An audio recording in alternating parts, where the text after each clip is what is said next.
Hi hello అందరికీ welcome to Valli family vlogs.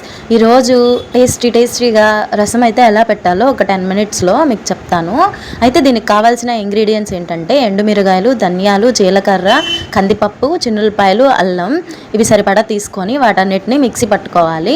ఎప్పుడైనా fever వచ్చినప్పుడు, హెల్త్ బాగాలేనప్పుడు నోరు కొంచెం చేదుగా అనిపిస్తుంది కదా, అలాంటప్పుడు ఈ రసం ట్రై చేయండి. నోటికి టేస్టీగా కమ్మగా ఉంటుంది. జలుబు చేసినప్పుడు కూడా జలుబుకి రిలీఫ్ అయితే వస్తుంది. ఒకసారి తప్పకుండా ట్రై చేయండి.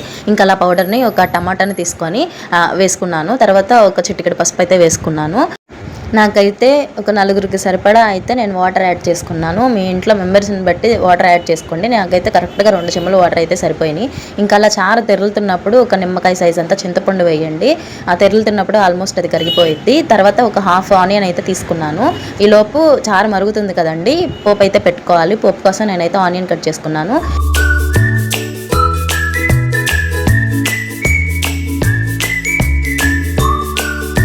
ఇంకా ఆయిల్ హీట్ అయిన తర్వాత పోపు దినుసులు వేసుకోవాలి. తాలింపుకి కావాల్సిన పదార్థాలు మీకు తెలిసే ఉంటుంది ఆల్రెడీ.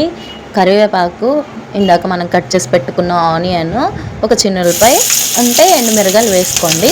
అయితే ఈ చారు తెరులుతున్నప్పుడు ఆ పిప్పు ఉండిద్ది కదా, అదంతా పోవడానికి చారుని అయితే మనం వడకట్టుకోవాలండి. వడకట్టుకున్న చారుని ఆ పిప్పంతా పోయిన తర్వాత మనం తాలింపు వేసాం కదండి, ఆ తాలింపులో అయితే పోసేసుకోవాలి.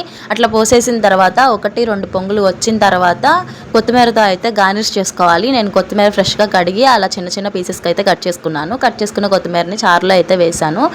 వేసేసిన తర్వాత 1-2 పొంగులు వచ్చేసిన తర్వాత ఇంకా స్టవ్ ఆఫ్ చేసేసుకోవడమే. ఇంతేనండి, చాలా ఈజీ. ఒక 10 మినిట్స్ కంటే ఎక్కువ టైం పట్టదు.